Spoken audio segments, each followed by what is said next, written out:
Amém! Glória a Deus! Que bom nós estarmos reunidos aqui para declarar essa verdade. Somente o Senhor é Deus, somente o Senhor é digno de louvor. E hoje eu estou vendo umas pessoinhas, que antes eram pessoinhas e agora são quase pessoonas. Eu estou vendo o Miguel aí, cadê o Miguel? Tava ali, tá aí embaixo, escondido, legal. Estou vendo também o Emanuel lá, Emanuelzinho, olha, que era uma pessoinha, já é uma pessoona, dando tchau aí, muito bom. Que legal ver essas crianças que ontem eram bebês, né? Ontem. Mas a pandemia parece que virou pandemia também na casa de vocês, né? Porque eles fizeram assim, né? Tchuc! Deu só uma esticada aí, né? Muito bom poder ter hoje vocês aqui conosco e ver que vocês estão bem, né? Apesar dos pais de vocês, né? Não tem cuidado, será muito bem aí? Como é que é, Manuel? Tá mais ou menos? Márcio, mais ou menos? Marta, mais ou menos, né? Ah, não, a Marta falou que tá assim. O Manuel falou, eu me esforço, mas a Simone é melhor do que eu. A gente sabe, Manuel, que a Simone é melhor que você, tá? Nem precisa falar. Gente, nós vamos estudar a palavra de Deus hoje, e é um grande privilégio poder estudar a Bíblia, a palavra de Deus. Por isso vou desafiar você a abrir a Bíblia lá em Atos, capítulo 17. Nós vamos ler do versículo 1 ao versículo 12. Atos, capítulo 17. Vamos ler do capítulo 17, claro, né, do versículo 1 ao versículo 12. Nossa, eu estou vendo aqui agora que eu coloquei para o pessoal da comunicação capítulo 12, mas é 17 aí, tá, gente? Eu acho que eu coloquei o texto certo e a referência errada. Será que foi isso? Tomara que tenha sido isso, porque se não foi, eu estou encrencado depois. Mas vamos lá, você que está com a Bíblia, Atos 17, capítulo 17, versículo 1 ao versículo 12, a palavra de Deus nos diz assim: Tendo passado por Anfípolis e Apolônia, Paulo e Silas chegaram a Tessalônica, onde havia uma sinagoga dos judeus. Paulo, segundo seu costume, foi procurá-los e por 3 sábados discutiu com eles a respeito das Escrituras. Expondo e demonstrando ter sido necessário que o Cristo padecesse e ressuscitasse dos mortos, Paulo dizia: Este Jesus que eu anuncio a vocês é o Cristo. Alguns deles foram persuadidos e se juntaram a Paulo e Silas. O mesmo aconteceu com numerosa multidão de gregos piedosos e muitas mulheres importantes. Os judeus, porém, movidos de inveja, trazendo consigo alguns homens maus, dentre a malandragem, reuniram uma multidão e provocaram um tumulto na cidade. E atacando de surpresa a casa de Jason, procuraram trazer Paulo e Silas para o meio do povo. Porém, não os encontrando, arrastaram Jason e alguns irmãos diante das autoridades, gritando: Estes promovem tumulto em todo mundo, chegaram também aqui. E Jason os hospedou na casa dele. Todos estes agem contra os decretos de César, dizendo que existe outro rei chamado Jesus. Tanto a multidão como as autoridades ficaram agitadas ao ouvir essas palavras. Porém, depois de terem recebido deles a fiança estipulada, as autoridades soltaram Jason e os outros. E logo durante a noite, os irmãos enviaram Paulo e Silas para Bereia. Ali chegados, dirigiram-se à sinagoga dos judeus. Ora, estes de Bereia eram mais nobres do que os de Tessalônica, pois receberam a palavra com toda avidez, examinando as Escrituras todos os dias, para ver se as coisas eram de fato assim. Com isso, muitos deles creram, mulheres gregas de alta posição social e muitos homens. Hoje eu gostaria de pensar com vocês sobre algo que eu tenho ouvido bastante ultimamente, que é a cultura do céu, a cultura do reino. E é interessante que a cultura do reino é a cultura que nos faz, ou o tipo de costume, ou o tipo de atitude atitude que traz o céu para a terra, introduzindo em nós práticas espirituais, introduzindo em nós, na nossa casa, na nossa família, práticas que revelam o reino de Deus. Mas sabe, quando você pensa em cultura do céu, obviamente você pensa também em cultura da terra. E se você fala em cultura da terra, você está falando sobre uma visão muito grande, porque a terra é dividida também por muitas culturas. Então nós vamos nos concentrar na cultura brasileira ou nos concentrar na nossa própria cultura, porque cada indivíduo tem uma forma diferente de ver o mundo, que nós podemos dizer que é a sua própria cultura. Mas aqui nós percebemos a cultura de Paulo. Paulo e Silas têm o costume, a cultura de sempre estarem na casa de Deus. Versículo 12 nos diz assim: Paulo, segundo o seu costume, foi procurá-los e por 3 sábados discutiu com eles a respeito das Escrituras. O costume de Paulo, o costume de Silas, e nós percebemos que o costume dos demais cristãos era estar na casa do Senhor. Para fazer o quê, minha gente? O que a gente faz na casa de Deus? A gente só olha um para o outro, a gente só cumprimenta um ao outro, a gente só repete o que os outros pedem para repetir? Negativo, de forma alguma. Nós vamos na casa de Deus ou nos conectamos à casa de Deus para receber de Deus, para receber do Senhor, mas principalmente para oferecer a Deus, para oferecer ao Senhor, oferecer as nossas orações. Nós nos conectamos, nós estamos nesse lugar para colocar as lutas que nós estamos vivendo. E sabe, nós como pastores temos acompanhado muitas lutas mesmo. E nós temos passado por muitas lutas. Há 15 dias atrás, 16 dias para ser mais específico, eu falei para vocês do falecimento do meu avô. E ontem eu perdi um tio meu. Então, todos nós, sem exceção, passamos por dificuldades, passamos por lutas. Mas como é o nosso costume? Como é que nós lidamos com as lutas? A quem nós lançamos as lutas? Como nós resolvemos as nossas lutas? Paulo e Silas nos mostram que dentro dessa atmosfera celeste, ou se nós queremos vivenciar nessa atmosfera celeste, nós precisamos nos conectar a um grupo. E o conectar-se a um grupo é estar, no caso deles, aqui na sinagoga, que era o centro da cultura judaica. O centro de toda a cultura, de todo o comportamento, de toda a educação, de toda a religiosidade judaica estava na sinagoga. Isso, gente, é um negócio espetacular. Porque hoje nós chamamos de igreja. Porque aqui a gente vem, a gente finge ser alguém que não sofre, finge ser alguém super santo, sacrossanto, ou sei lá que tipo de santidade você finge ter. Mas de verdade você vem aqui para oferecer e receber também. Aqui você recebe de vez em quando os puxão de orelha, aqui você recebe de vez em quando umas marteladas na cabeça, aqui você recebe uns petelecos, aqui você recebe um carinho, aqui você recebe um abraço, aqui você recebe uma palavra que muitos interpretam como uma palavra de motivação. Por isso que já até existe um novo nome agora, né? É o Paz Coach, né? Uma mistura de pastor com coach. Já ouviram falar nisso? Um monte de gente já me chamou assim, eu falei, sai para lá, eu sou só pastor, não sou Paz Coach não. Mas se serve para você essa linguagem, beleza, tá bom. Recebe essa semente de esperança aí no teu coração. Mas sabe de uma coisa?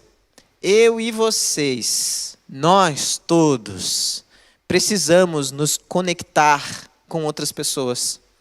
Porque se nós sairmos dessa conexão, nós começamos a nos perder. A gente esquece. Eu não sei você, mas nós esquecemos. Eu esqueço. Eu esqueço como é que educa o filho, eu esqueço como é que conversa com a esposa, eu esqueço como é que conversa com o amigo, eu esqueço tudo. Mas se eu estou aqui, eu ouço uma mensagem, como por exemplo é o comportamento daqueles que buscam o reino de Deus, que é estar conectado à igreja e viver essa dinâmica e aprender através dessa dinâmica, eu começo a relembrar. Eu vou relembrando, eu vou aprendendo, eu vou entendendo, as coisas que para mim são meio nebulosas começam a fazer sentido, eu começo a compreender claramente. Mas se você não está conectado, você começa a se perder. Você começa a se perder. Se você perceber no texto, você vai olhar comigo que os judeus, no versículo 5, movidos por grande inveja, trazendo consigo alguns homens maus dentre a malandragem, reuniram uma multidão e provocaram um tumulto na cidade e atacaram de surpresa a casa de Jason e procuravam trazer Paulo e Silas para o meio do povo. Esses mesmos homens que estavam ouvindo Paulo estavam perdidos. Como eles não têm coragem, o que eles fazem? Eles se reúnem à malandragem, aos que não têm o que fazer da vida, aos que não têm sentido, não têm propósito, não têm objetivo nenhum, a não ser buscar o seu próprio prazer, a sua satisfação, resolver as suas questões, através de situações ou coisas que lhes são imediatas. E essas pessoas representam um outro tipo de cultura. Não é a cultura celeste. É a cultura religiosa, é a cultura da maldade, é a cultura de um contexto destrutivo, é a cultura que leva você para longe de Deus e não para próximo de Deus. Então, se existe a cultura celeste, essa qual nós lutamos para nos encaixar nela, existe também a cultura da maldade. Existe também a cultura da deturpação das coisas boas. Existe também a cultura da ênfase no que é mal. Por isso nós encontramos então um grupo que é religioso. É um grupo que a gente pode dizer até que conhece a Bíblia, mas eles aderem à cultura da destruição do Evangelho. E aí eu queria perguntar para você, como é que você tem buscado a comunhão? Você tem buscado a comunhão com o céu ou você tem buscado a comunhão com a destruição? Como é que tem sido a sua comunhão? Você tem buscado aprender com outras pessoas ou você é tão bom, tão bom, tão bom, tão boa que você não precisa de ninguém? Você é autossuficiente. Tudo que você pensa, tudo que você fala, tudo que você faz é bom demais. Você conhece alguém assim? Eu conheço. Toda vez que eu me olho no espelho, eu enxergo alguém assim, eu fico batendo nesse cara. Falo, cara, você precisa de gente, você precisa dos outros, você precisa de conselho, você precisa de ajuda, você precisa de remédio, você precisa disso, você precisa daquilo. Eu não sei se você só consegue ver isso nos outros, mas eu queria te desafiar a ver isso em você também. Porque todas as vezes que nós nos associamos ao nosso próprio interesse, nos associamos àquilo que nós achamos que é a mais pura verdade, mas não consultamos a Deus, não consultamos pessoas que nós consideramos mais maduras. Todas as vezes que nós nos associamos a essas coisas, nós estamos dizendo, eu não preciso de Deus, eu não preciso de ninguém, eu sou autossuficiente. E aí a consequência disso é sempre desastrosa. A consequência disso é sempre destrutiva. A consequência disso é sempre choro, dor, abandono, solidão, tristeza, angústia, destruição da alma. Então, como é que tem sido? A que grupo, na verdade, você tem pertencido? Que grupo você tem procurado pertencer? Você está se sentindo só? Talvez você esteja assim, porque você mesmo decidiu estar assim. Como é que você tem estado aí no seu coração? Você tem se sentido abandonado ou abandonada? Talvez essa sensação dentro de você seja simplesmente porque você tem abandonado, porque você tem machucado, porque você tem se achado a última traquinas do pacote. Você tem, de verdade, aprendido sobre Deus ou tem enfatizado as suas próprias intenções, interesses, desejos? Como é que tem sido aí? Responde para você mesmo. E por último, quando nós olhamos o versículo 11, diz assim: ora, estes de Bereia eram mais nobres do que os de Tessalônica, pois receberam a palavra com toda a avidez, examinando as Escrituras todos os dias para ver se as coisas eram de fato assim. Com isso, muitos deles creram, mulheres gregas de alta posição social e muitos homens. Como é que tem sido para você? Você tem aprendido da palavra? Você é daquela pessoa que acredita na primeira coisa que o pastor fala?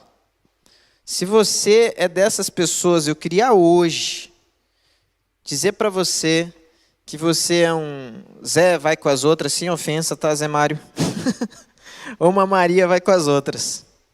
Porque os bereanos não eram assim. Os bereanos consultavam a palavra.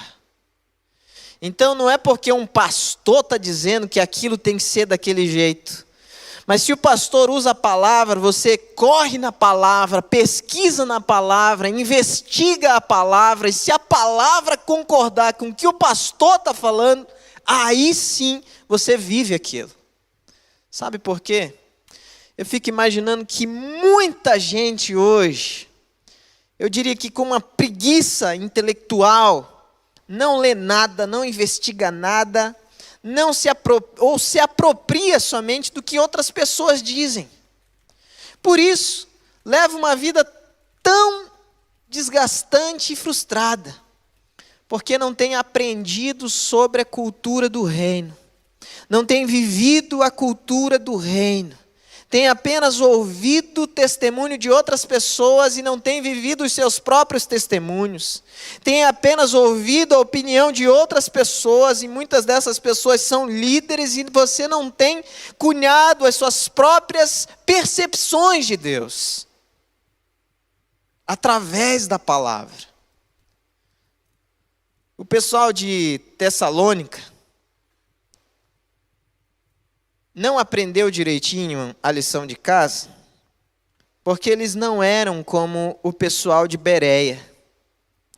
Os bereanos pegavam a Bíblia, estudavam a Bíblia, conheciam a Bíblia e viviam a Bíblia.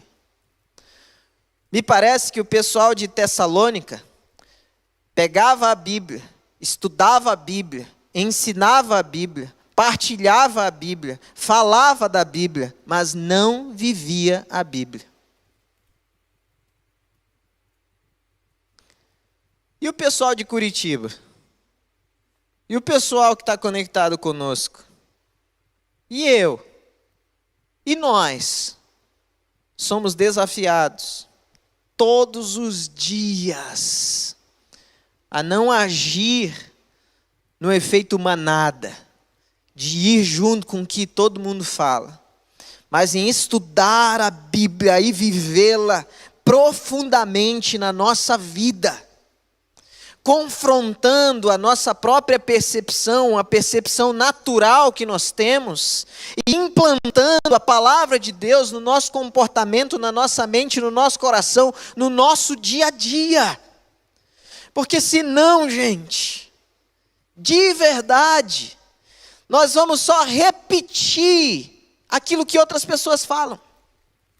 Nós vamos só reproduzir uma verdade que não é nossa.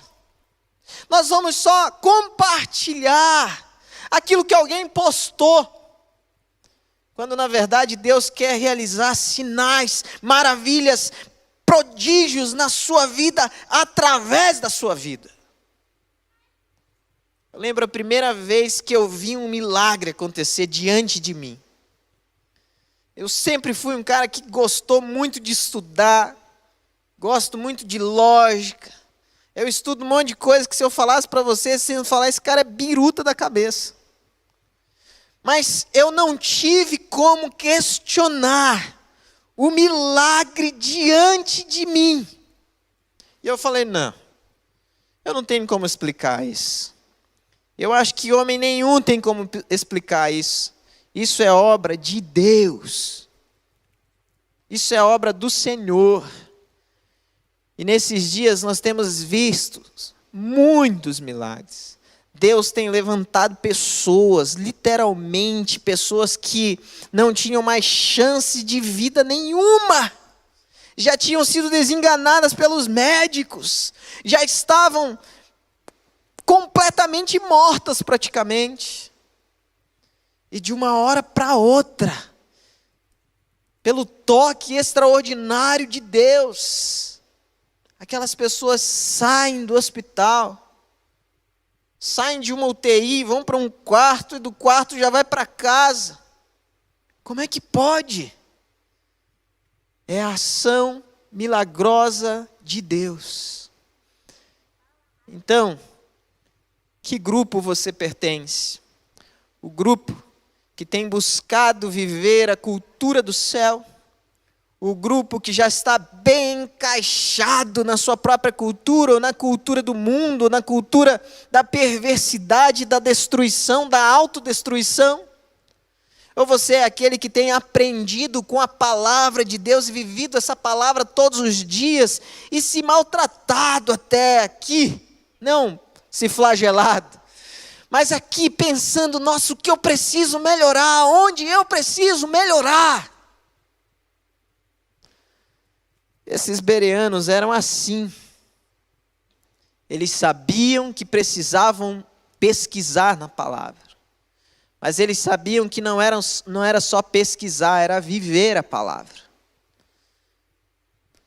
Apocalipse capítulo 3, capítulo 1, versículo 3, quase eu troco aqui, diz assim: feliz, bem-aventurado, próspero, cheio de alegria, é aquele que lê, aquele que ouve e aquele que guarda as palavras da profecia. O Salmo vai nos dizer também, Salmo 119:11, vai nos dizer que quando nós guardamos a palavra de Deus no nosso coração, nós não pecamos contra Deus. Por quê? Porque nós somos confrontados pelo poder da palavra. Mas você só lê, você não guarda. Uma das frases mais impactantes do John Piper para mim, que é um teólogo americano, é que às vezes as pessoas querem encher a sua vida, querem beber água, mas pegar a água numa vasilha furada. É a mesma coisa as pessoas que querem encher a sua vida da palavra e não memorizam a palavra.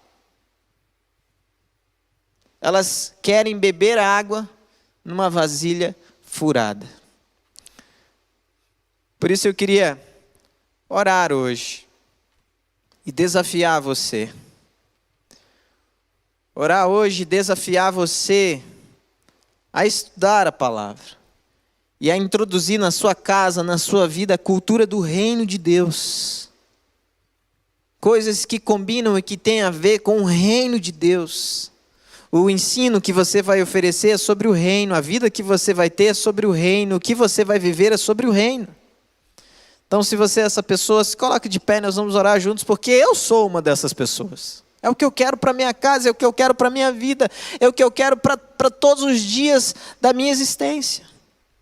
Se você que está aí em casa deseja fazer isso também, entra nesse link pibcuritiba.org.br/Jesus, preencha aí. Eu sei que não é nada fácil preencher isso e tomar uma decisão como essa, porque você vai entrar em confronto contra você mesmo. E como é difícil confrontar-se, reconhecer que nós precisamos mudar.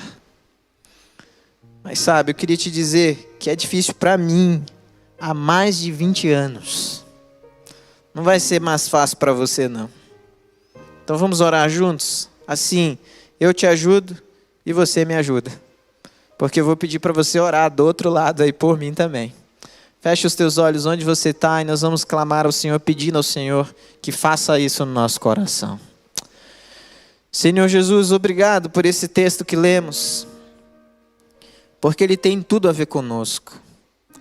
Realmente, muitas vezes nós,